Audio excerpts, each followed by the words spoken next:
안녕하세요. 오늘도 이 채널을 찾아주신 여러분께 진심으로 감사드립니다. 이 채널이 마음에 드셨다면 지금 바로 구독 버튼을 눌러주시고 좋아요와 알림 설정까지 해주시면 이런 콘텐츠를 가장 먼저 받아보실 수 있습니다. 여러분의 작은 응원 하나하나가 더 깊고 더 좋은 이야기를 만들어가는 가장 큰 힘이 됩니다. 오늘 우리가 함께 나눌 이야기는 지금으로부터 약 2500년 전 동아시아의 한 철학자가 남긴 말에서 시작됩니다. 그의 이름은 공자. 그리고 그가 남긴 말 중에서 오늘날에도 가장 절실하게 필요한 가르침, 분노는 가장 빠른 실패다라는 주제로 이야기를 풀어나가겠습니다. 여러분, 오늘 하루 동안 몇 번이나 화가 나셨나요? 출근길 지하철에서 누군가가 무례하게 끼어들었을 때, 직장 상사가 아무 이유 없이 화풀이를 했을 때, 가까운 사람이 내 말을 전혀 이해하지 못한다고 느꼈을 때, 또는 SNS에서 악의적인 댓글을 봤을 때, 화가 치밀어 오르는 그 순간, 우리는 어떤 선택을 했나요? 분노는 인간에게 가장 보편적인 감정 중 하나입니다. 아기도 화를 냅니다. 어른도 화를 냅니다. 철학자도 화를 냅니다. 심지어 성인이라 불리는 공자 자신도 평생 분노의 감정과 싸웠습니다. 공자는 논어에서 이렇게 말했습니다. 소불인즉 난대모. 작은 일을 참지 못하면 큰 계획을 어지럽힌다. 이 8글자 속에 공자의 분노에 대한 모든 통찰이 담겨 있습니다. 우리는 보통 분노를 강함의 표현으로 착각합니다. 화를 크게 내는 사람이 더 강해 보이고 참는 사람이 약해 보입니다. 고함을 지르는 사람이 더 주도권을 가진 것처럼 느껴지고 침묵하는 사람이 밀리는 것처럼 느껴집니다. 하지만 공자는 이것이 완전히 반대라고 말합니다. 분노를 참지 못하는 것이 가장 약한 것이고 분노를 다스리는 것이 가장 강한 것입니다. 왜냐하면 자신의 감정조차 다스리지 못하는 사람이 어떻게 세상을 다스릴 수 있겠느냐는 것입니다. 이제 이 주제를 여러 각도에서 깊이 들여다보겠습니다. 먼저 분노가 우리에게 어떤 피해를 주는지부터 시작하겠습니다. 분노가 일어나는 순간 우리의 뇌에서는 무슨 일이 벌어질까요? 뇌과학적으로 설명하면 분노는 편도체를 자극합니다. 편도체는 뇌에서 공포와 위협에 반응하는 부위로 싸우거나 도망가거나 반응을 촉발시킵니다. 편도체가 활성화되면 스트레스 호르몬인 코르티솔과 아드레날린이 급격히 분비됩니다. 심장은 빠르게 뛰고 혈압은 올라가고 근육은 긴장합니다. 몸이 즉각적인 위협에 대응하기 위해 전투 태세로 전환되는 것입니다. 문제는 이 과정에서 전전두엽, 즉 이성적 판단을 담당하는 뇌의 부위 기능이 일시적으로 저하된다는 것입니다. 쉽게 말해서 화가 나는 순간 우리는 잠시 이성을 잃습니다. 판단력이 흐려지고 결과를 예측하는 능력이 떨어지고 공감 능력이 줄어듭니다. 이 상태에서 내린 결정, 이 상태에서 내뱉은 말, 이 상태에서 취한 행동은 거의 대부분 나중에 후회하게 됩니다. 공자가 2500년 전의 경험으로 터득한 것을 현대 뇌과학이 증명한 것입니다. 공자는 이렇게 말했습니다. 분이경언이면 필유후회니라. 화가 난 상태에서 가볍게 말하면 반드시 후회할 일이 생긴다. 얼마나 정확한 관찰인가요? 우리 모두 경험한 적이 있을 것입니다. 화가 나서 내뱉은 한마디가 10년 된 우정을 끊어버린 적.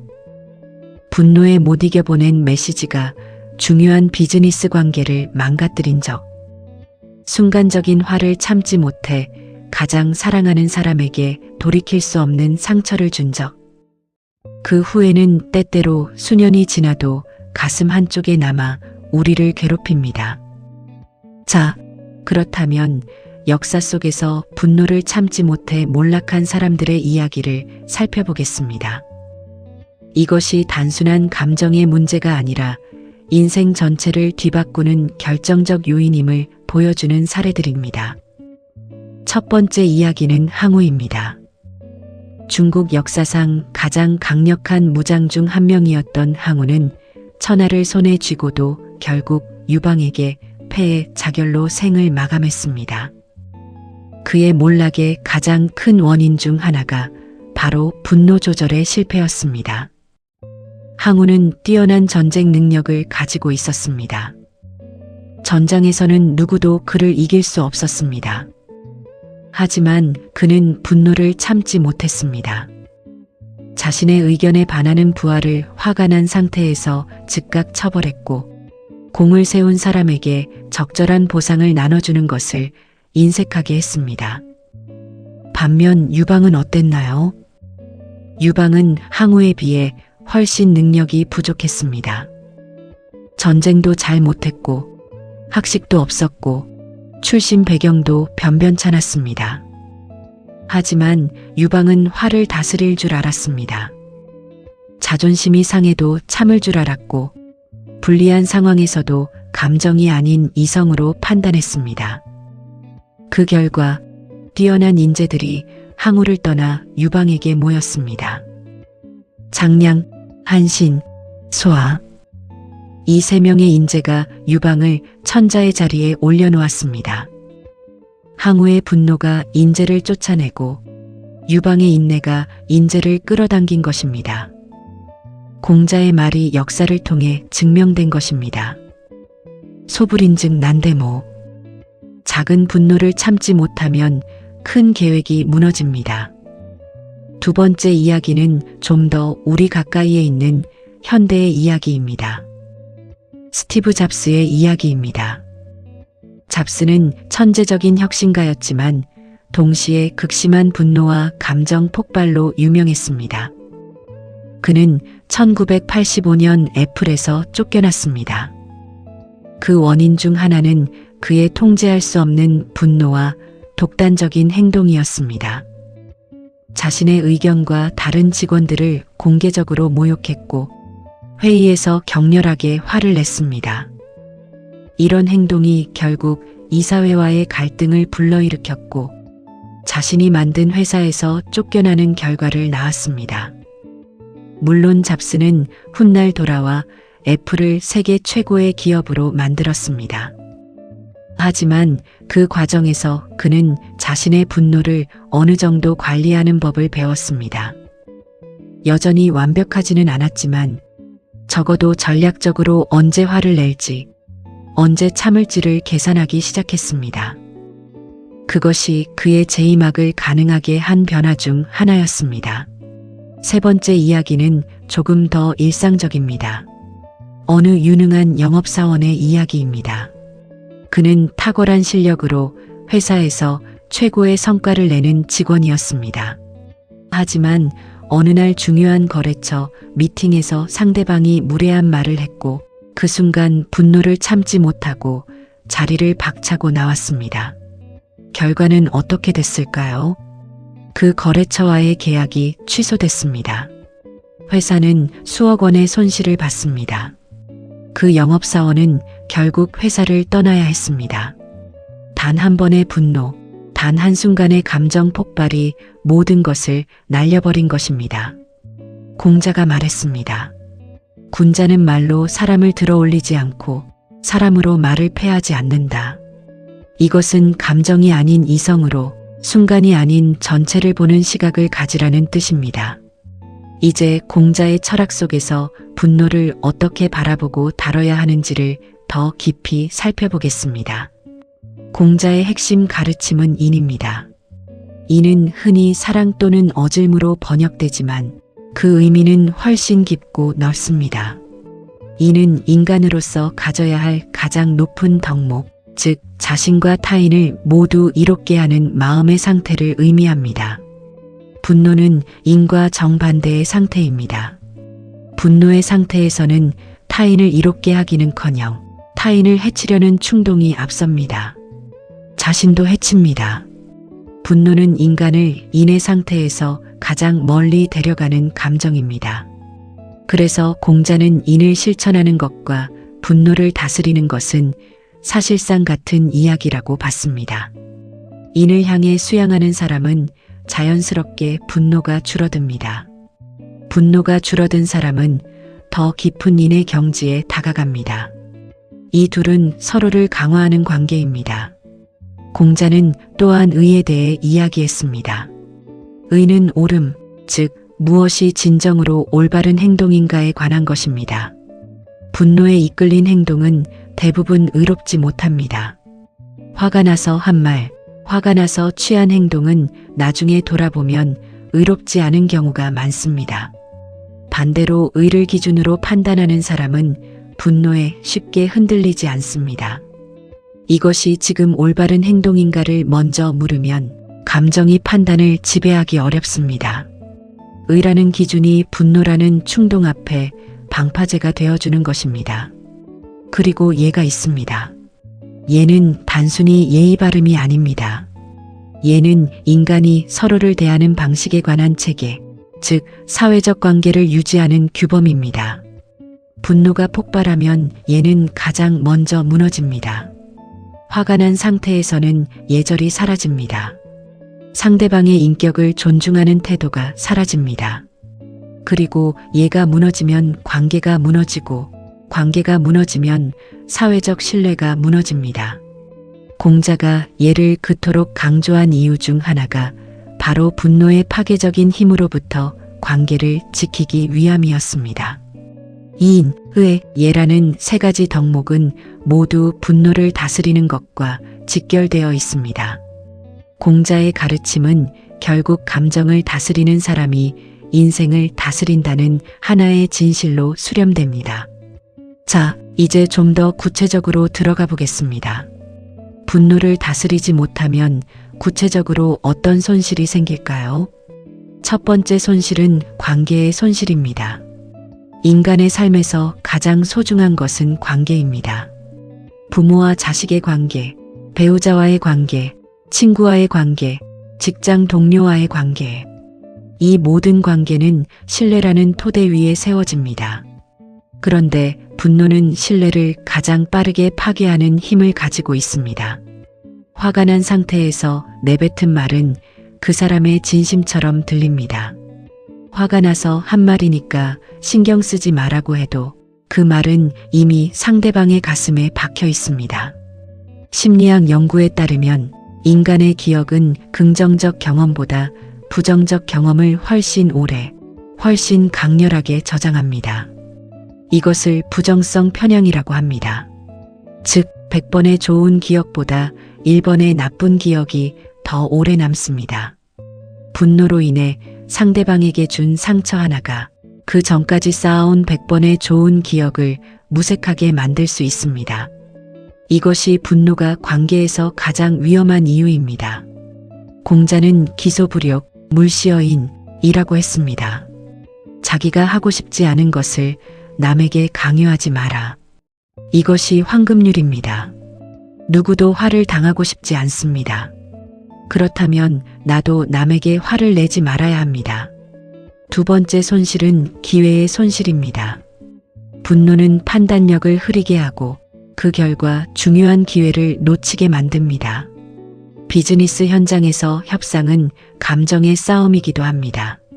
먼저 화를 내는 쪽이 지는 경우가 많습니다. 왜냐하면 화를 낸다는 것은 상대방에게 나는 지금 감정에 흔들리고 있다는 신호를 주기 때문입니다. 감정에 흔들리는 사람은 합리적 판단을 하기 어렵고 상대방은 이것을 이용합니다. 전설적인 협상가들의 공통점 중 하나는 극도로 감정을 절제한다는 것입니다. 아무리 불리한 제안이 들어와도, 아무리 모욕적인 말을 들어도 표정 하나 변하지 않고 냉정하게 다음 수를 생각합니다. 이것이 협상에서 분노 조절이 왜 중요한지를 보여줍니다. 개인의 삶에서도 마찬가지입니다. 화가 나서 충동적으로 직장을 그만두거나, 화가 나서 중요한 결정을 내리거나, 화가 나서 소중한 관계를 끊어버리는 경우, 나중에 돌아보면 그것이 기회였는데 분노 때문에 놓쳐버린 경우가 많습니다. 공자는 말했습니다. 학이불사증망, 사이불학즉퇴. 배우되 생각하지 않으면 망하고 생각하되 배우지 않으면 위태롭다. 여기서 생각은 냉정한 이성적 사고를 의미합니다. 분노가 있는 상태에서는 진정한 의미의 사고가 불가능합니다. 세 번째 손실은 건강의 손실입니다. 이것은 매우 실질적이고 과학적으로 증명된 손실입니다. 만성적인 분노와 스트레스는 심혈관 질환의 주요 원인 중 하나입니다. 분노가 일어날 때마다 혈압이 급격히 올라가고 심장에 부담이 가해집니다. 반복적인 분노 폭발은 심장병, 뇌졸중의 위험을 크게 높입니다. 또한 코르티솔이 지속적으로 높은 수준으로 분비되면 면역 체계가 약해지고 수면의 질이 떨어지고 소화기관에도 문제가 생깁니다. 분노를 자주 표출하는 사람들이 그렇지 않은 사람들보다 여러 건강 지표에서 나쁜 결과를 보인다는 연구들이 있습니다. 공자는 건강과 감정의 연결을 직접적으로 다루지는 않았지만 그의 제자들의 기록을 보면 공자가 얼마나 평온한 마음을 중요하게 여겼는지를 알 수 있습니다. 그는 군자는 담담하되 즐겁고 소인은 즐거워 보이지만 결국 담담하지 못하다고 했습니다. 내면의 평온함이 건강한 삶의 기초임을 이미 알고 있었던 것입니다. 네 번째 손실은 자기 자신에 대한 존중의 손실입니다. 이것이 어쩌면 가장 큰 손실일 수 있습니다. 분노를 통제하지 못하고 폭발한 후 사람들은 깊은 자기 혐오를 느끼는 경우가 많습니다. 내가 왜 그런 말을 했을까? 내가 왜 그런 행동을 했을까? 이 생각이 며칠씩, 때로는 몇 년씩 계속됩니다. 자기 자신에 대한 존중이 무너지면 자신감도 함께 무너집니다. 나는 감정 조절도 못하는 사람이야 라는 자기 낙인이 생깁니다. 이것이 다음번에 비슷한 상황이 왔을 때 더 쉽게 분노를 폭발시키는 악순환을 만들기도 합니다. 공자는 5.13성 오신이라고 했습니다. 나는 매일 세 가지를 나 자신에게 묻는다. 남을 위해 일할 때 충실했는가? 친구와 사귀면서 신뢰를 지켰는가? 배운 것을 제대로 익혔는가? 이 자기 성찰의 습관은 분노를 다스리는 가장 강력한 도구 중 하나입니다. 매일 자신을 돌아보는 사람은 자신의 감정 패턴을 알게 되고 언제 어떤 상황에서 화가 나는지를 파악하게 되며 그것을 미리 예방할 수 있게 됩니다. 이제 그렇다면 어떻게 해야 분노를 다스릴 수 있는지 공자의 가르침을 바탕으로 구체적인 방법들을 살펴보겠습니다. 첫 번째 방법은 잠깐 멈추는 것입니다. 공자는 3번 생각하고 행동하라고 했습니다. 분노가 일어나는 순간 행동하기 전에 멈추는 것이 핵심입니다. 현대 심리학에서도 이것을 일시정지라고 부르며 매우 중요하게 여깁니다. 분노가 폭발하려는 그 순간 10을 세어보세요.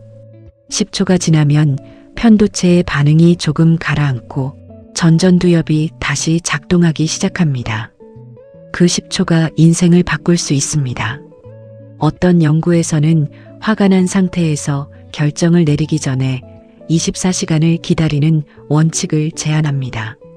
잠을 한 번 자고 나서도 같은 결정을 내리고 싶다면 그것은 감정이 아닌 이성적 판단일 가능성이 높습니다. 반면 하룻밤 자고 나면 어제 내가 왜 그랬지? 라는 생각이 든다면 그것은 분노에 이끌린 판단이었던 것입니다. 두 번째 방법은 상대방의 입장에서 생각해 보는 것입니다. 공자는 즉 용서와 공감의 미덕을 강조했습니다. 서는 자신의 마음으로 상대방의 마음을 헤아리는 것입니다. 화가 날 때 이 사람은 왜 이렇게 행동했을까? 를 생각해 보세요. 그 사람에게도 이유가 있을 것입니다. 그 사람도 힘든 상황에 있을 수 있습니다.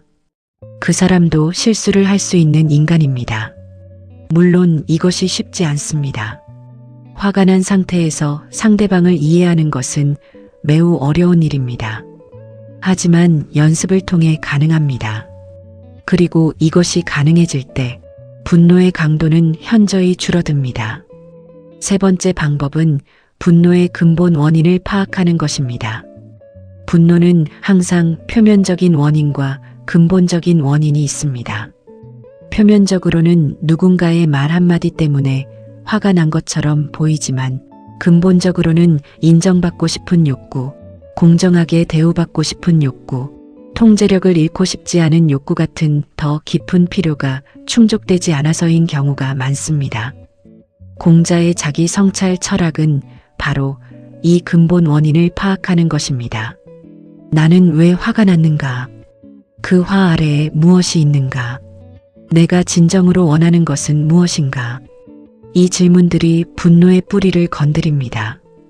뿌리를 알면 치유가 가능합니다. 단순히 화를 억누르는 것은 뿌리를 건드리지 못하고 가지만 자르는 것과 같습니다. 곧 다시 자랍니다. 하지만 뿌리를 이해하고 그 욕구를 건강한 방식으로 충족시키면 분노가 일어날 이유 자체가 줄어듭니다. 네 번째 방법은 몸을 이용하는 것입니다. 분노는 정신적 현상이지만 몸에도 강하게 나타납니다. 그래서 몸을 통해 분노를 다스릴 수 있습니다. 깊고 천천히 숨을 쉬는 것은 가장 즉각적이고 효과적인 방법입니다. 깊은 호흡은 부교감 신경계를 활성화하여 스트레스 반응을 진정시킵니다. 화가 날 때 코로 4초 동안 숨을 들이쉬고 7초 동안 참고 8초 동안 천천히 내쉬는 4, 7, 8 호흡법이 효과적입니다. 또한 걷기, 특히 자연 속에서의 걷기는 분노를 해소하는데 매우 효과적입니다. 공자는 자주 제자들과 함께 걸으며 토론했습니다. 걷는 행위 자체가 감정을 안정시키고 사고를 명료하게 만드는 효과가 있습니다. 다섯 번째 방법은 가치관을 명확히 하는 것입니다. 공자의 모든 가르침은 결국 어떤 사람이 될 것인가라는 가치관의 문제로 귀결됩니다. 자신이 어떤 사람이 되고 싶은지가 명확한 사람은 분노가 그 방향에서 얼마나 멀리 벗어나게 만드는지를 보게 됩니다. 나는 인내심 있는 부모가 되고 싶다는 가치관을 가진 사람은 아이에게 화를 내려는 순간 이것이 내가 원하는 부모의 모습인가를 물을 수 있습니다. 나는 존경받는 리더가 되고 싶다는 가치관을 가진 사람은 직원에게 화를 내려는 순간 이것이 내가 원하는 리더의 모습인가를 물을 수 있습니다. 가치관이 나침반이 되어 분노라는 폭풍 속에서도 방향을 잃지 않게 해주는 것입니다. 이제 우리는 분노와 관련하여 공자의 제자들 이야기를 살펴볼 필요가 있습니다. 공자의 제자 중 가장 유명한 이는 아내입니다.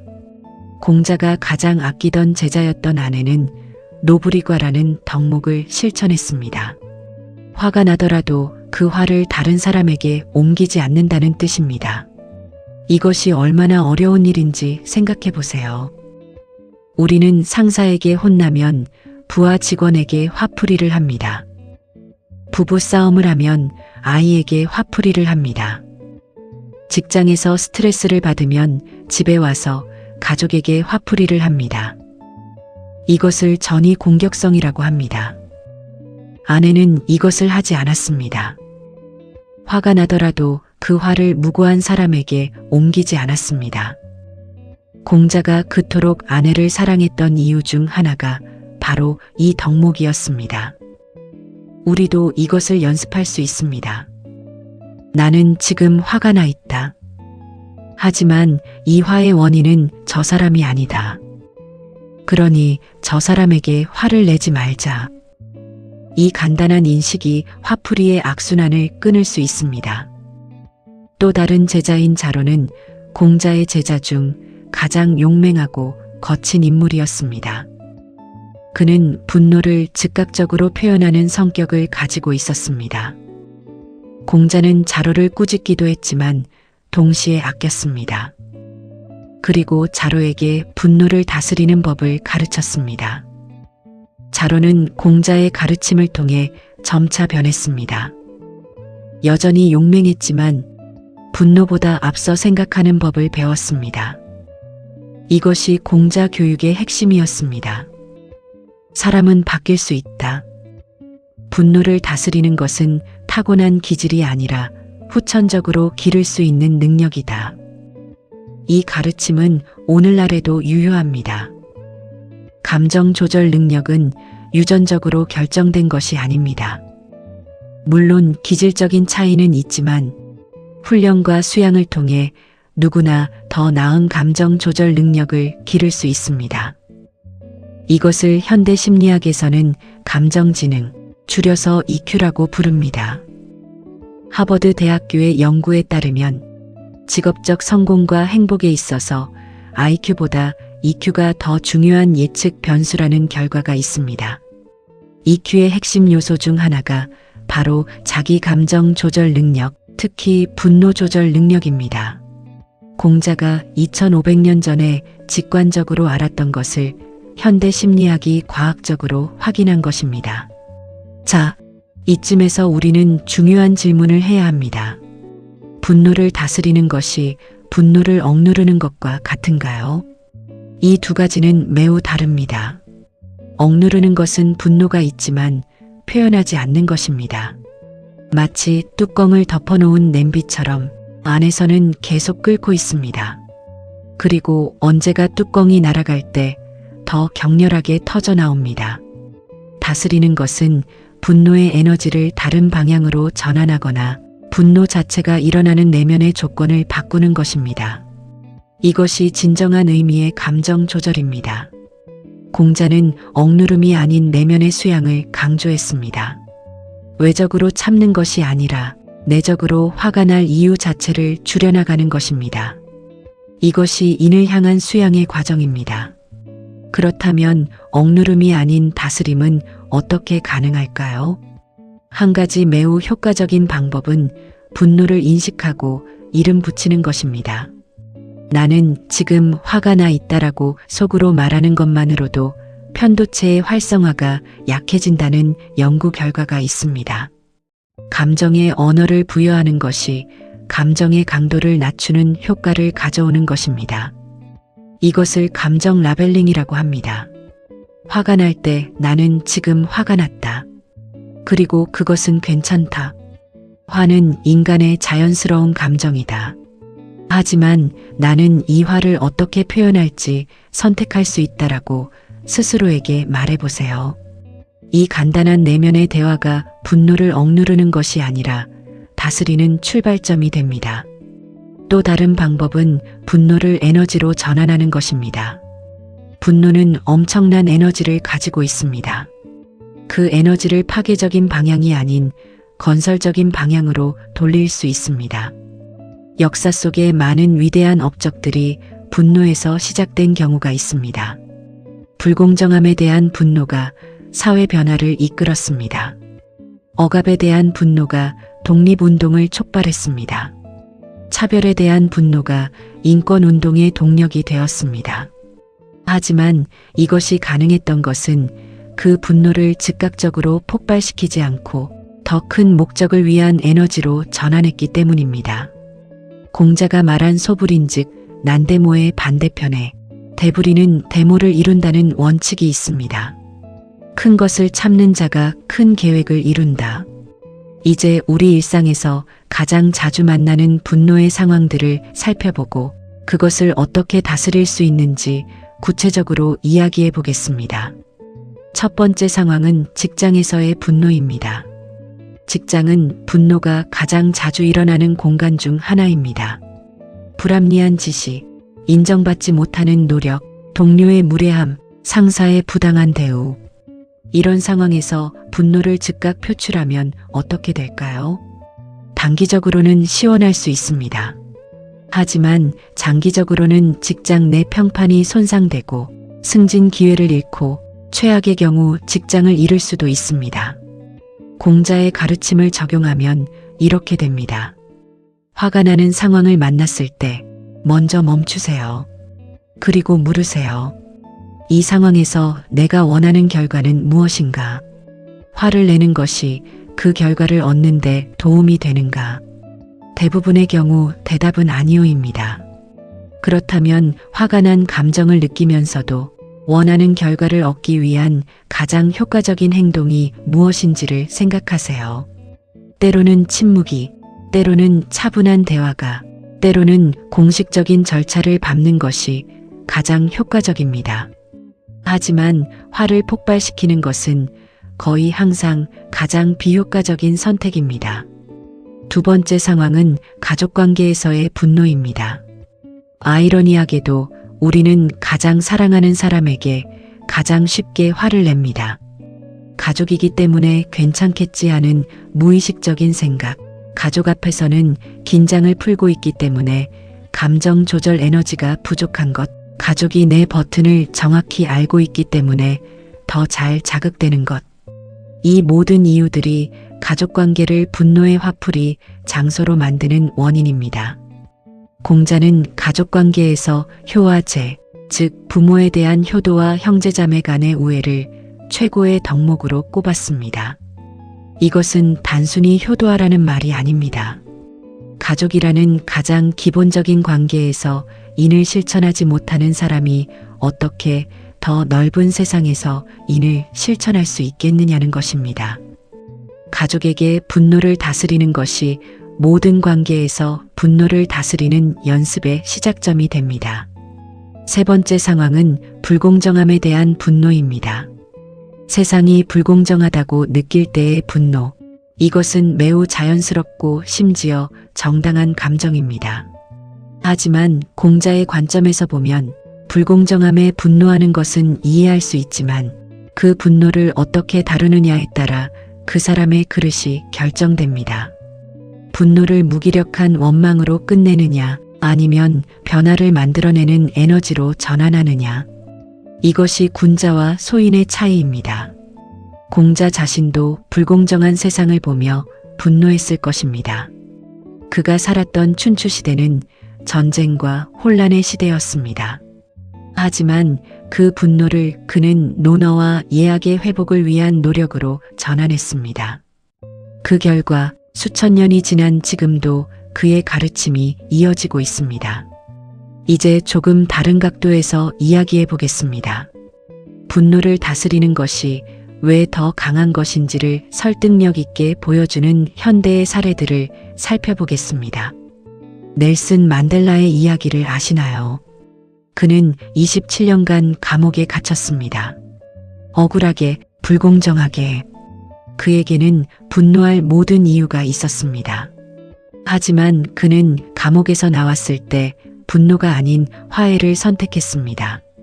그는 원한을 품고 감옥에서 나갔다면 나는 여전히 감옥에 있는 것이다라고 했습니다. 분노는 그를 가두는 또 다른 감옥이었고 그것을 내려놓는 것이 진정한 자유였습니다. 그의 분노 조절, 아니 분노 전환은 남아프리카 공화국의 역사를 바꿨습니다. 폭력적인 혁명이 아닌 평화적인 변화를 가능하게 했습니다.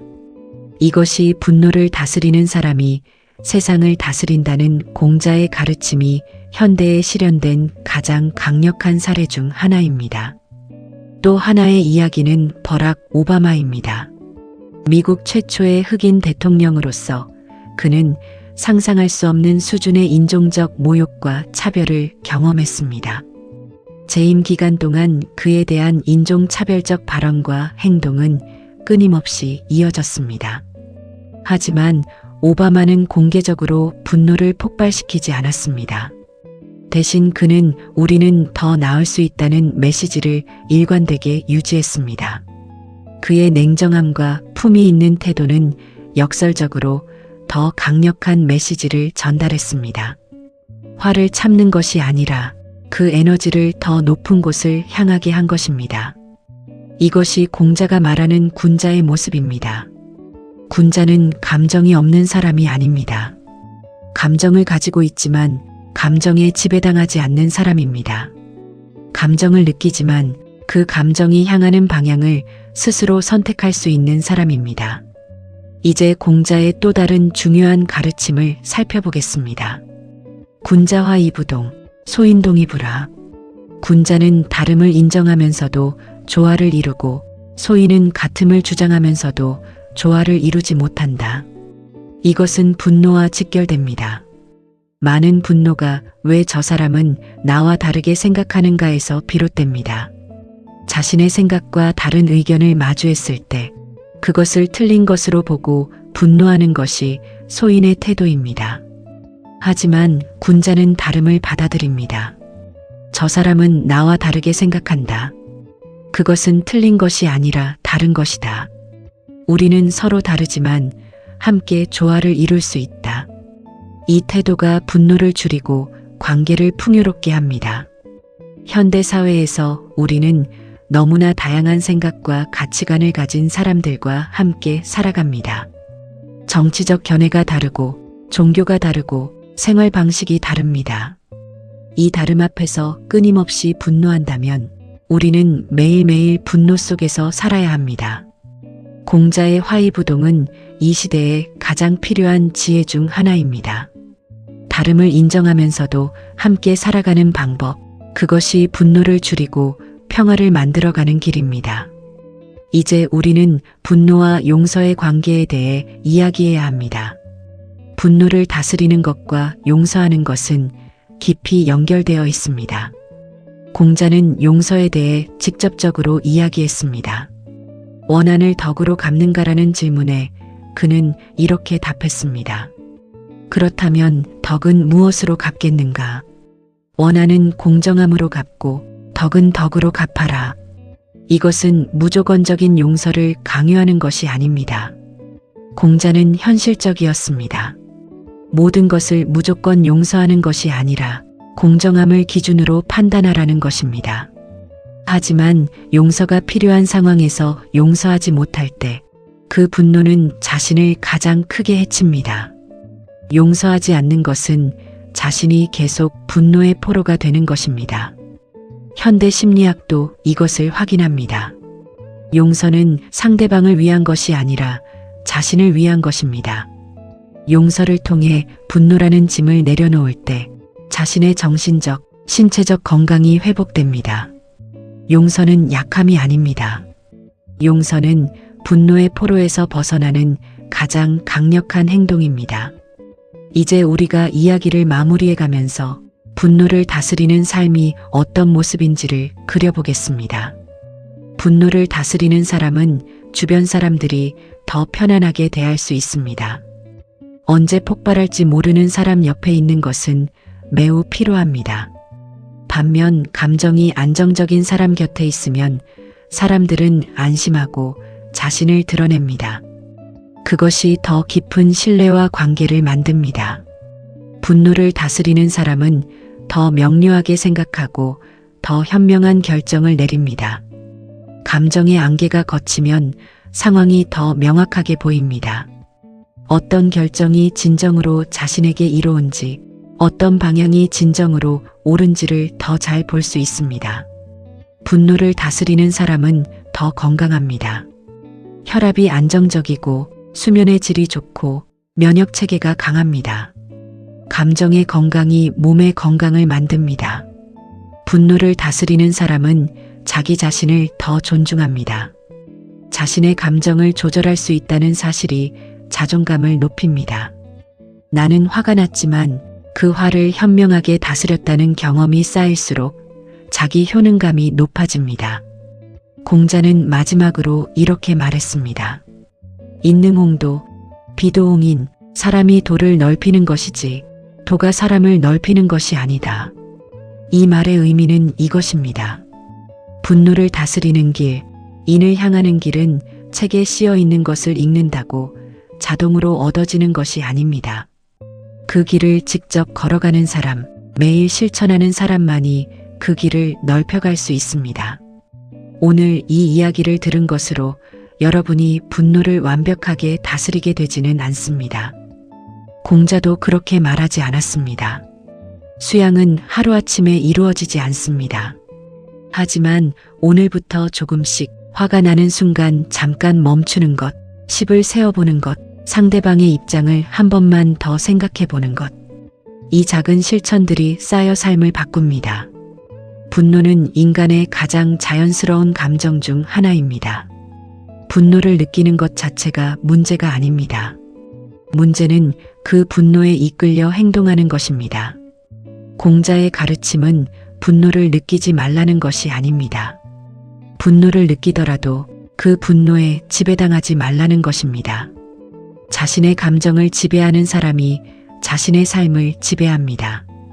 자신의 삶을 지배하는 사람이 자신의 운명을 지배합니다.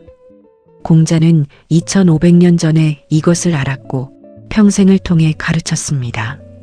그리고 오늘 우리가 이 가르침을 다시 만납니다. 지금도 여전히 이 가르침은 유효합니다. 아니, 어쩌면 그 어느 때보다도 지금 이 시대에 더 절실하게 필요합니다. 빠른 것이 미덕이 된 시대에, 즉각적인 반응이 미덕처럼 여겨지는 시대에 공자의 잠깐 멈춤은 가장 강력한 혁명적 행동일 수 있습니다. 화가 날 때 멈추세요. 생각하세요. 선택하세요. 그 선택이 당신의 인생을 만듭니다. 분노는 가장 빠른 실패입니다. 하지만 분노를 다스리는 것은 가장 확실한 성공의 길입니다. 오늘 이 이야기가 여러분의 하루 한순간에 작은 변화를 만들 수 있다면 이 채널은 그 역할을 다한 것입니다. 공자의 말 한마디 한마디는 수천 년의 시간을 건너 오늘 우리에게 닿습니다. 그것을 함께 나눌 수 있어 진심으로 감사합니다. 다음 시간에도 여러분의 삶에 깊이 있는 울림을 주는 이야기로 찾아오겠습니다. 이 채널이 마음에 드셨다면 지금 바로 구독 버튼을 눌러주시고 좋아요도 꾹 눌러주세요.